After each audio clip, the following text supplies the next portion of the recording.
Magandang gabi, Dante. Ano ba ang nature ng isang appointed at elected officials? Bakit deemed resigned ang mga appointed habang mananatili naman sa pwesto ang mga halal na opisyal?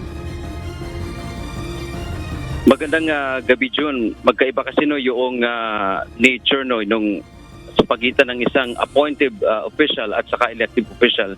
Mayroon kasing ruling diyan ang Korte Suprema at sinasabi nga dito na ang isang elective official kaya pwede siya, Jun, na bagamat siya ay tatakbo ay pwede pa rin siyang umupo doon sa kanyang posisyon, halimbawa isang mayor, dahil sinasabi nga dito ay yun naman talaga ang nature ng kanyang posisyon. Kaya siya naluklok dyan ay pwede siyang mag-engage sa politika. Pero pagdating sa elective position ay sinasabi dito ng batay sa desisyon ng Korte sa kaso ng Fariñas versus Executive Secretary ay iba doon. Hindi siya dapat mag-engage sa politika. At kaugnay nga niyan, June, ay 5 araw na lamang o sa Martes, October 1 ay magsisimula na ang paghahain ng Certificate of Candidacy o COC ng mga tatakbo sa national and local elections. Inaasahan na may mga opisyal nga ng gobyerno o public appointed officials ang kakandidato. Isa na rito si Department of the Interior and Local Government o DILG Secretary Benjamin Benhur Abalos Jr. na kabilang sa senatorial slate ng Alyansa para sa Bagong Pilipinas. Ayon kay Commission on Elections o COMELEC Chairman George Erwin Garcia, deemed resigned o otomatikong ituturing na nagbitiw na sa pwesto oras na maghain ng kandidatura o COC. Nakasa dito sa Section 44 ng COMELEC Resolution Number 11045. Pagka-file ng candidacy, deemed resigned yung appointive official na yan sa kanyang posisyon. Hindi kinakailangan mag-resign o sulat. Deemed resigned yun automatically. Nakalagay po sa guidelines natin yan. Saklaw din ng kautusan ang mga opisyal at tauhan ng Armed Forces of the Philippines o AFP at iba pang opisyal ng government-owned or controlled corporation o GOCC.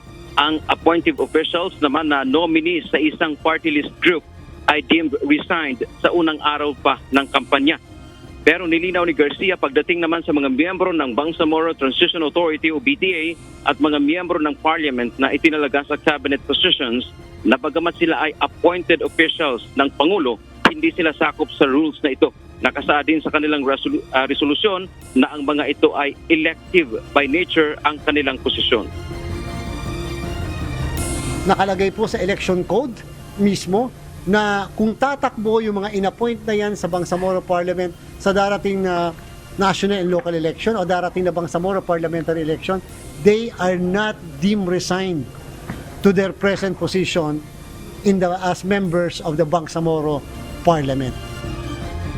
Samantala, June, nilinaw naman ng COMELEC na tuloy ang unang Bangsamoro parliamentary elections kasabay ng May 12, 2025 national and local elections. Ito ay sa kabila ng inilabas na resolusyon ng Parliament na humihiling sa Kongreso na i-reschedule o ilipat sa ibang panahon ang halalan sa Bangsamoro para bigyan umano ng panahon na amyendahan ang regional law hinggil sa pagbuo ng parliamentary districts. Paliwanag ni Garcia, may batas kasi na dapat magsagawa ng eleksyon. Tanging ang Kongreso lang anya sa pamamagitan ng batas o ang Korte Suprema ang maaring maglabas ng desisyon kung ipagpapaliban ang halalan sa Bangsamoro region. Yan ang ating update mula dito sa Maynila. Balik sa June. Oo, Dante, tanong ko lang.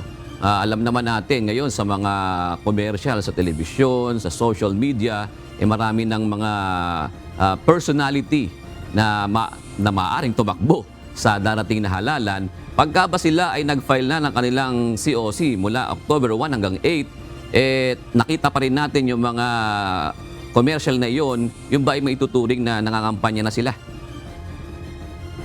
Yes, Jun, yung nga rin ang nabanggit kanina ni Chairman Garcia, bagamat sinasabi nilang nakakalungkot daw. Kasi sinasabi niya sa rules kasi na doon sa isang kaso ng Rosalinda Piñera versus COMELEC, sinasabi daw dito, o sinasabi Jun na pagka nag-file ang mga kakandidato this coming October 1 hanggang 8, hindi pa sila maituturing na kandidato. Kaya sinasabi nga ni Chairman Garcia, kahit na sandamakmak pa yung mga tarpaulin mo dyan o kaya nakikita ka pa sa billboard saan man yan, sa EDSA ba yan, ay wala, hindi, kumbaga yung kanilang mga kamay ay parang nakagapos sila dyan. Wala silang kapangyarihan na pakialaman yung mga taong yon dahil maituturing lang silang kandidato sa unang araw ng kampanya, which is February 11 for national positions. So, ang sinasabi dito ng COMELEC June, mula October hanggang February before a campaign, kahit na mag-lustay man yan ng pera, yung mga tumakbo na yan, marami na silang ads, saan man yan, social media, ay walang kapangyarihan ng COMELEC para sila isitahin o kasuhan dahil nga hindi pa sila kandidato. Samantala, yung mga local positions naman, hanggat hindi nag-start ang filing sa March 28 ay hindi pa rin sila may tuturing na kandidato. Kaya gaya na nabanggit ni Jun, kung mayroon man sila mga commercial dyan ay hindi rin sila pwedeng saklawan o pakialaman ng Commission on Elections dahil nga doon sa rule ng o desisyon ng Korte Suprema, hindi pa sila kandidato basta hindi nag-start ang campaign period. So, sa madaling sabi, kahit na lalabas pa sila sa mga programa sa mga telebisyon o kaya magpag-guest man sila dyan sa iba't ibang mga programa, ay hindi sila maaaring kumbaga sitahin pa o walang magagawa ang COMELEC pagdating sa bagay na yan. June.